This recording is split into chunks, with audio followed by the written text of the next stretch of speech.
Halo Dokter Alif, apa kabar? Halo, baik. Gimana Udah kabarnya, Mbak? baik, udah lama banget ya nggak ketemu ya. Terakhir itu nih buat teman-teman yang belum tahu, terakhir itu saya ketemu Dokter Alif waktu di Puskeswan. Saya bawa kucing saya namanya Baba, itu lagi kena diare parah dan sama Dokter Alif yang tanganin. Terus Ya, Dokter, Mbak, udah lama banget ya. iya. Terus yang saya senang itu ya teman-teman, Dokter Alif itu kalau apa namanya nanganin Baba, ya pasti nanganin kucing-kucing lainnya juga ya. Itu detail dan kalau misalnya kita sebagai cat owner nanyain, ini kenapa dok? Ini apa artinya gitu kan dari hasil tes darah waktu itu Baba juga sempat di tes darah. Dokter Alif tuh mau jelasin detail banget dan menurut saya itu keren banget karena akhirnya kan cat owner kita sebagai cat owner juga jadi tahu oh ternyata kucing kita begini keadaannya begini jadi kita ngerti gitu loh soalnya nggak semua dokter mau kayak gitu dok. Sama aja, Mbak. Nah dokter Alif ini sekarang udah nggak di Puskeswan lagi ya dok ya udah pindah ya. Iya, sekarang saya di Mulyo Vet. Saya dengar juga dari teman saya katanya dokter kedepannya mau bangun klinik sendiri ya dok ya. Iya, betul sekali, Mbak. Kapan tuh dok ceritain dong kali aja kapan-kapan bisa main lagi nih kita ke sana. Insya Allah sih Desember jadi ya. Nanti kalau Wah, misalnya udah jadi, nanti kita kabarin lagi. wah mantep. Di mana dok? Di daerah Jagakarsa. Wah ini nih buat cat owner, buat para pauren di daerah Jagakarsa, bisa nih nanti ke kliniknya Dokter Alif. Nah dokter kali ini tuh kita pengen ngobrolin soal steril kucing karena ternyata nggak semua cat owner paham dan familiar dengan istilah steril, kebiri atau kastrasi untuk kucing. Kan Eh, kita sama-sama tahu nih ya kalau yang namanya keadaan kucing terlantar di Jakarta tuh udah sangat over gitu kan. Gitu. Nah, saya pengen tanya betul-betul. nih menurut Dokter Alif, apakah steril itu salah satu yang bisa menjadi jalan keluar untuk mengatasi hal seperti itu, keadaan seperti itu? Sebenarnya kalau misalnya dibilang salah satu jalan keluar, ya saya bilang memang itu salah satu jalan keluarnya ya. Mm-mm. Karena memang kalau yang overpopulasi yang bisa kita lakukan sekarang ya hanya cuman dengan sterilisasi aja gitu. Karena kalau misalnya kita bandingin sama manusia, manusia kan mereka punya program yang namanya KB. Sedangkan kalau misalnya untuk di hewan, kita untuk penerapan KB juga itu kayaknya susah kalau misalnya untuk dia harus suntik atau diminum gitu. Jadinya memang lebih relevan ketika kita menggunakan program yang steril itu tadi gitu. Jadi kalau misalnya udah steril, kemungkinan besar kan dia nggak bakalan hamil lagi gitu. Dan itu Hmm. saya rasa juga udah cukup istilahnya kayak semacam ngebantu banget lah ya gitu. Nah, saya pengen tanya, Sebenarnya itu. oke. Karena Nah, kan kalau misalnya untuk kucing sendiri aja kita bisa lihat satu kucing betina itu dia bisa untuk ngelahirin dalam waktu 1 tahun aja ada sekitaran bisa 3-4 kali ya sekali ngelahirin aja itu juga oh, bisa sampai 4-3 ekor seperti itu. Coba oh, dikaliin aja dia usia 5-6 bulan aja udah bisa hamil iya benar ya dok ya. begitu.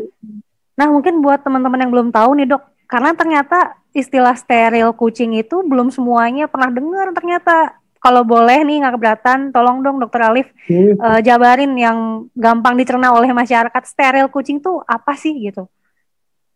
Sterilisasi kucing itu kita mengangkat untuk organ rahimnya dia, gitu. Hmm. Jadi organ reproduksinya dengan cara operasi. Tujuannya ya supaya biar dia nggak hamil lagi, gitu. Oke. Nah, kalau untuk yang jantan, Kalau jantan namanya kita sering bilangnya sih kastrasi. Jadinya nanti kita angkat juga untuk yang telurnya dia. Jadi kan ada dia punya testis kita bilangnya. Nah testisnya itu kita angkat. Tujuannya juga biar dia nggak hamilin yang betinanya, nah kan gitu. banyak yang bilang kayak gini dok, aduh kasihan nih kalau misalnya kucingnya di steril atau di kebiri misalnya gitu ya, nanti mereka Hmm. nggak kasihan nggak bisa kawin. Nah sebenarnya kucing setelah di steril atau di kebiri itu sebenarnya masih bisa kawin atau tepat nggak sih dok kita bilang kasihan gitu? Menurut dokter gimana? Sebenarnya kalau menurut saya ya, dibilang kasihan, saya lebih kasihan lagi ke anak-anak kucingnya gitu. Kalau misalnya anak kucingnya dia terlalu banyak, dia banyak ada di jalanan, siapa juga yang mau ngurusin kita juga nggak bisa ngurus untuk semuanya. Belum lagi nanti kalau misalnya dulu ya, kalau saya di puskeswan tuh sering banget ada kucing-kucing dia ketabrak atau apa, itu kan juga asalnya dari itu ya, terlalu banyak kucingnya juga kayak gitu terus ya. Habis itu kalau misalnya dibilang dia nggak bisa kawin, so far sih kalau saya lihat untuk kucing jantan mungkin ketika kita sudah mensteril dia usianya di atas 1 tahun, dia masih bisa untuk mengawinin si betinanya, tapi dia nggak bisa untuk ngebuahin seperti itu. Tapi kalau misalnya untuk yang betina, ketika kita sudah sterilnya dia usianya masih di sekitaran 6 bulan, biasanya sih memang untuk hasrat buat kawinnya juga dia lebih nggak ada ya dibandingin sama yang jantan juga gitu. Terus ya habis itu juga dari segi kesehatan juga sebenarnya untuk sterilisasi itu juga dia lebih sehat sih kucing-kucingnya. Nah, berarti sebenarnya kalaupun kucing udah disteril ataupun udah dikebiri, dia tetap bisa kawin kan ya, Dok ya? Karena orang masih bisa. Nah, karena orang tuh mungkin ngiranya gini, di steril tuh benar-benar digunting gitu alat vitalnya sampai nggak bisa berhubungan. Mungkin orang menyangka seperti itu. Padahal yang diangkat itu seperti yang tadi dokter bilang, testisnya ya, jadi penghasil spermanya ya. Oh, sedangkan kalau gitu. betina. Kalau untuk betina sih memang biasanya kalau sudah dia disteril, dia juga nggak mau dikawinin sih. Tapi so far saya lihat juga lebih nyaman betinanya, karena kalau misalnya dia nggak dikawinin, otomatis dia kan juga bakalan birahi. Ya, nah, kalau untuk birahi itu kan dia juga ada setiap bulan dia bisa birahi, dan itu juga kadang kalau misalnya dia nggak keturutan untuk birahinya bisa nurunin imunitasnya dia juga kayak gitu. Kalau dia imunnya dia turun, dia sakit lagi. Oh, gitu. Oke. Nah, sekarang kadang-kadang apa sih yang bikin masyarakat itu enggan untuk mensteril kucing, Dok? Mungkin merekanya juga kurang paham ya tujuannya steril itu kayak gimana. Dan beberapa juga mungkin karena takut juga kalau misalnya sterilisasi juga di kucingnya, karena kan ada resikonya ya ketika kita melakukan operasi. Kadang ada beberapa juga yang dia bisa survive, kadang ada yang nggak survive juga. Tapi sebenarnya kalau kita melakukan operasinya juga dalam usia yang istilahnya dia masih belum terlalu tua ya, usia 1-2 atau 2 tahun atau di bawah 1 tahun, yaitu untuk resiko dia terjadi hal-hal yang tidak diinginkan juga lebih minim gitu. Ketimbang dia nanti sudah dia tua, terus habis itu terpaksa dia harus disteril, resikonya juga pasti dia juga jauh lebih besar. Jadi lebih baik sebenarnya di steril itu di area sebelum di atas 6 bulan berarti ya, Dok ya? Lebih aman ya? Iya, kalau saya sih menyarankan biasanya setelah dia vaksinasi yang ketiga ya. Kalau setelah vaksinasi ketiga kan itu dia usia sekitaran 6 bulan. Oke. Berarti menurut dokter usia yang tepat untuk mensteril betina dan untuk mengebiri jantan itu di usia berapa aja, Dok? Sekitaran usia 6-7 bulanan lah. Untuk dua-duanya ya? Iya, sama. Kalau misalnya untuk jantan biasanya kadang usia segitu juga dia udah testisnya udah turun dan memang udah cukup untuk usia dia disteril. Oh, gitu. Jadi ciri-cirinya kalau untuk jantan kita cek aja testisnya. Kalau testisnya udah bulat, udah kelihatan, udah gampang berarti ya? Iya, tapi juga jangan udah kelihatan masih kecil dia usianya 4 bulan disteril, jangan juga, kasihan. Oke. Ada minimal berat badan nggak, Dok? Kalau berat badan disaranin sih di atas 2 kilo. Oh, di atas 2 kilo baru boleh? Iya. Kalau betina itu, kan saya sering dengar tuh, Dok, betina itu katanya usia 4 bulan aja udah birahi. Nah, itu gimana, Dok? Kalau misalnya usia birahi sih emang kadang usia 5 bulan, 4 bulan juga kalau nutrisinya dia bagus, dia juga bakalan bisa birahi sih ya. Tapi juga kita mempertimbangkan faktor dia sudah cukup dari beratnya apa belum gitu. Jangan sampai dia belum mencapai beratnya, kita lakukan anestesi, malah anestesinya nanti bikin dianya kenapa-napa gitu. Itu bisa jadi bahaya juga untuk si hewannya. Gitu. Terusnya pertimbangan kalau misalnya untuk sterilisasi, pasti kan kita mau nggak mau kita bawa dia ke tempat buat steril. Betul. Nah, kadang kalau misalnya dia yang steril massal ataupun di klinik, kita nggak bisa ngejamin 100% di sana bebas sama virus. Gitu. Makanya kita harus istilahnya benar-benar divaksin dulu kalau misalnya memang sesuai SOP-nya ya gitu, biar dia nggak gampang ketularan sama virus-virus yang lain gitu. Kalau dia sudah vaksinasinya sudah cukup, dia juga bisa kebal gitu. Jadinya kita meminimalisir resiko dia terpapar virus pasca dia setelah dia dioperasi gitu. Karena kalau misalnya dia dioperasi pun itu kan imunnya juga pasti bakalan turun. Jadi dia lebih gampang lagi nanti kena virus. Oh, Gitu. jadi tujuannya vaksinasi sebelum steril itu supaya ketika dibawa ke tempat steril, kan itu tempat umum ya, Iya, kucingnya aman gitu betul. ya. Oh iya, saya paham, saya paham. Oke. Tapi kan kadang nggak bisa semuanya juga ya, kalau kucing jalanan juga siapa juga yang mau ngevaksin Betul. semuanya. Kadang-kadang tuh Gitu. Dok, kalau ngelihat ini ya di Instagram tuh pejuang-pejuang cat rescue sekali bawa kucing tuh 5, 10. Kalau misalnya budgetnya kuat sih nggak apa-apa ya, divaksin Iya. dulu. Kalau misalnya budgetnya ini terbatas, manfaat dari steril itu apa aja yang bisa didapatkan oleh Manfaatnya kucing dan yang bisa dirasakan juga oleh cat owner?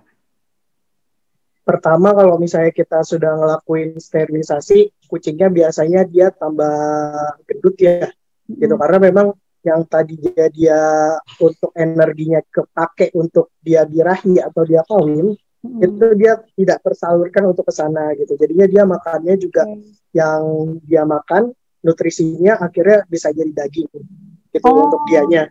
Gitu. Terus ya habis itu kedua, tadi untuk masalah resiko dia terkena penyakit yang sifatnya infeksius dari rahimnya, seperti kayak misalnya kucing-kucing betina kan kita tahu tuh ada sering kena, dia ada tumor di bagian si uterusnya atau di rahimnya itu ada.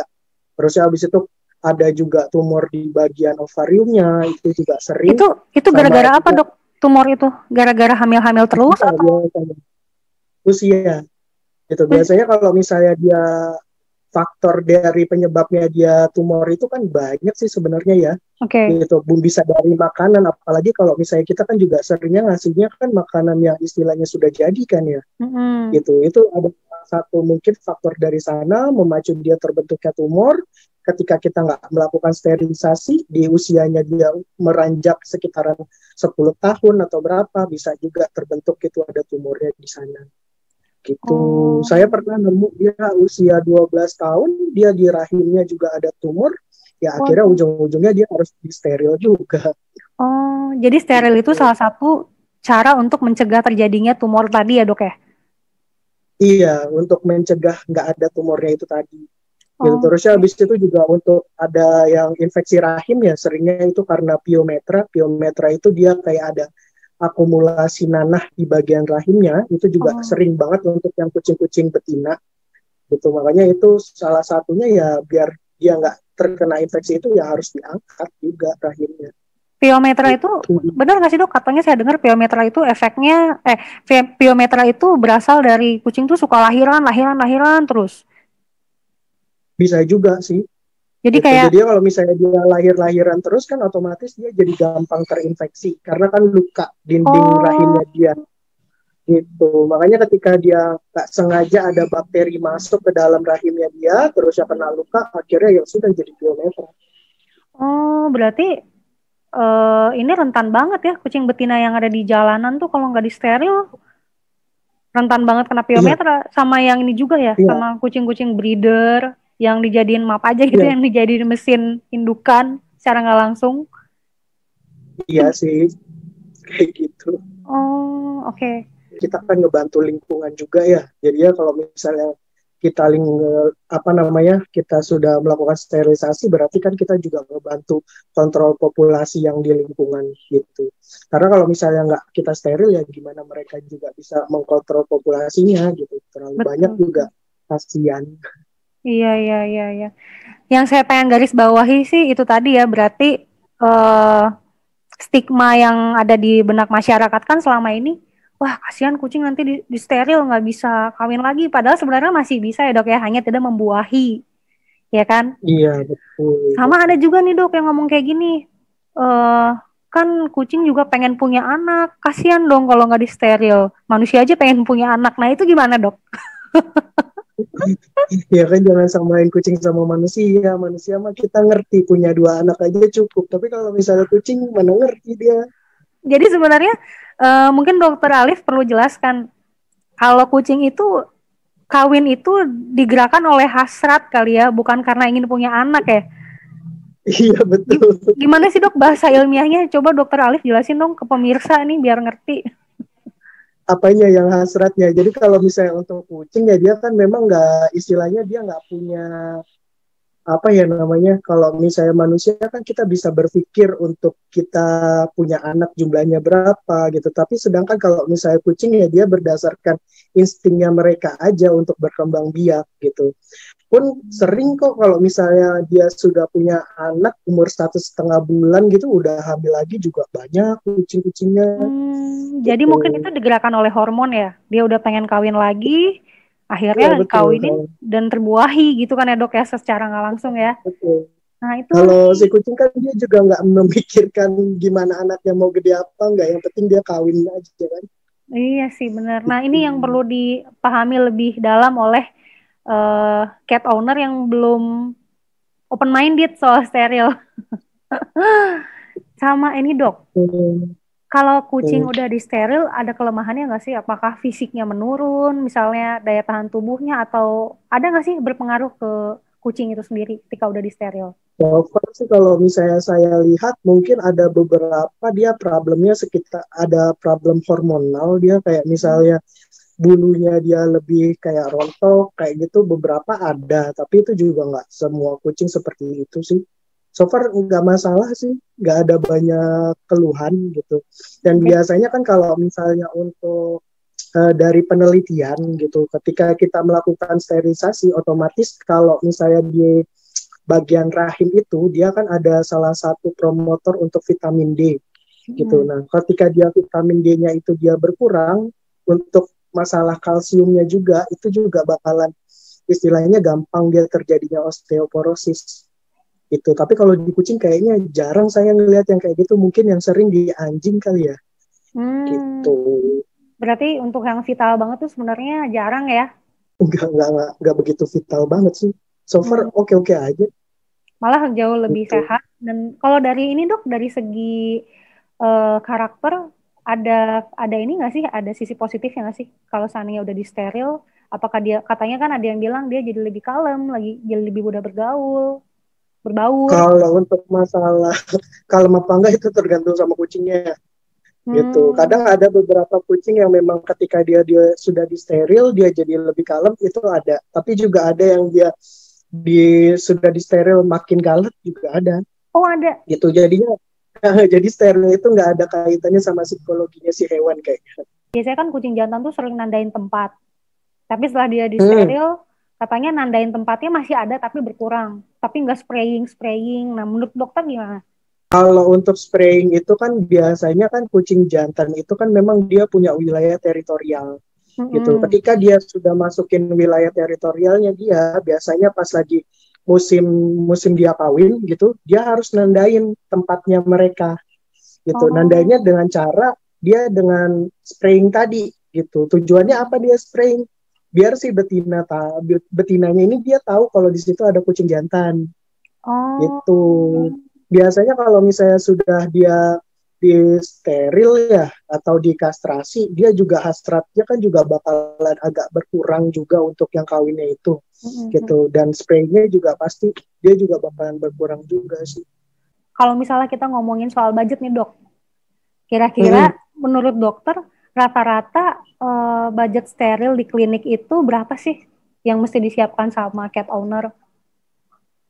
Itu tergantung sih ya. Kalau misalnya kita ikut yang steril massal, mungkin bisa kita dapat harga murah sekitaran 200 ribuan, 150 ribu juga ada gitu. Tapi Hmm. kalau misalnya memang mau yang lebih bagus ketika kita mensteril yaitu di klinik, mungkin budgetnya bisa sampai 400 ribu sampai sekitaran 1 jutaan juga. Tergantung kliniknya. Oh gitu. Berarti sebenarnya kalau seandainya ikutan steril massal masih bisa ya kumpul-kumpul uang 150.000, 200.000, terus Iya, bulan bahkan ada yang gratis juga kan di puskeswan. Oh iya benar, nunggu di puskeswan juga ya, benar-benar. Masing-masing klinik juga dia punya pertimbangannya sendiri-sendiri dan mereka juga punya SOP-nya sendiri-sendiri juga. Gitu. Biasanya kalau udah selesai di steril, itu kucing bisa langsung makan atau gimana sih dok? Tahapan-tahapan dia kembali normal gitu loh. Banyak yang nggak tahu nih soalnya. Kalau misalnya steril sih saya rasa beberapa klien ya, jadinya sama saya juga pantau di sini, dia 1-2 hari, terutama kucing-kucing yang betina, dia nggak bakalan mau makan. Gitu. Mungkin karena Oh, memang masih ngerasa sakit juga kali ya. Tapi nanti kalau misalnya responnya setelah dia masuk hari ketiga, keempat, kelima, dia juga udah mulai nafsu makannya muncul lagi. Gitu. kalau yang Gitu. jantan Makanya biasanya kalau kalau yang jantan, kucing saya dia habis disteril langsung mau makan. beda ya. Kalau kalau cowok beda. Iya, biasanya kalau misalnya cowok dia karena mungkin nggak terlalu sakit ya, karena kan kalau misalnya betina kita harus ngelakuin namanya itu laparotomi, jadinya kita ngebuka perutnya. Dan itu mungkin lebih terasa sakit gitu dibandingkan sama yang jantan. Oke. Gitu. Berarti sebaiknya, Resikonya juga lebih lebih besaran yang betina sih ketimbang yang jantan. makanya steril betina harganya lebih mahal ya dok ya. Iya betul. Hmm. Nah biasanya kalau seandainya kucing udah di steril, kan masih belum sadar tuh dok. Hmm. Nah itu apa yang harus kita lakukan? Apakah ditaruh di tempat yang kosong dulu, atau boleh nggak sih ditaruh makanan atau minuman di situ? Karena saya pernah dengar nih, Sebenarnya gimana? saya pernah dengar katanya tuh jangan taruh Hmm. minuman dulu di situ, karena nanti dia kan setengah sadar tuh dia oleng. Terus dia masukin kepalanya ke tempat minum, akhirnya kelelep, malah mati katanya.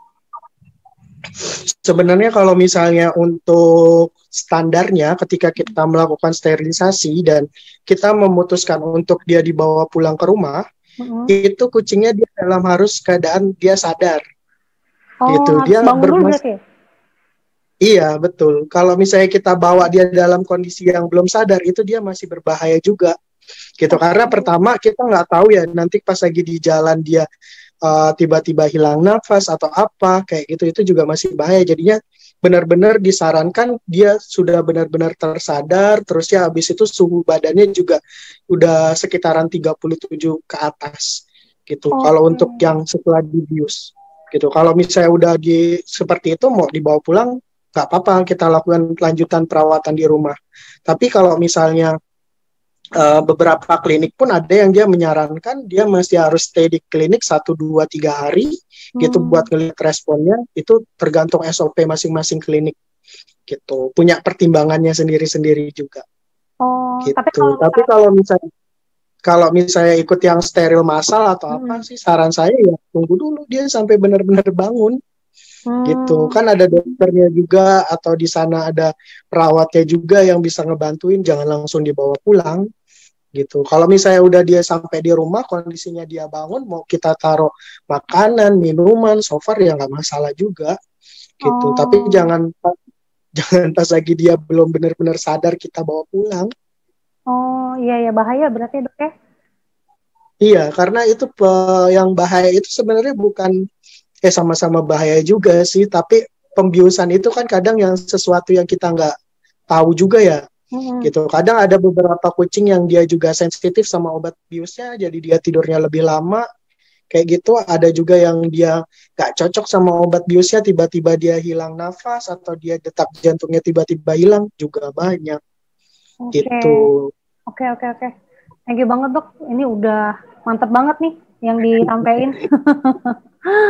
Dokter ada masukan nggak sih untuk cat owner nih?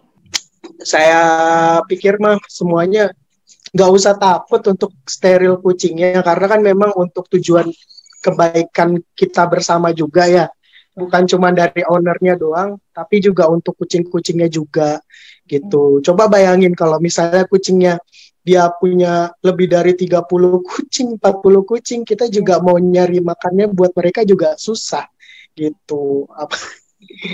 Gitu. Dan juga kan kalau misalnya kita memelihara itu kan istilahnya kita harus benar-benar intens dari segi pengobatannya dia, pemberian obat cacingnya dia, segi nutrisinya dia, kayak gitu. Nggak cuman sekedar kasih makan selesai, nggak bisa juga karena kan kita harus benar-benar memelihara mereka.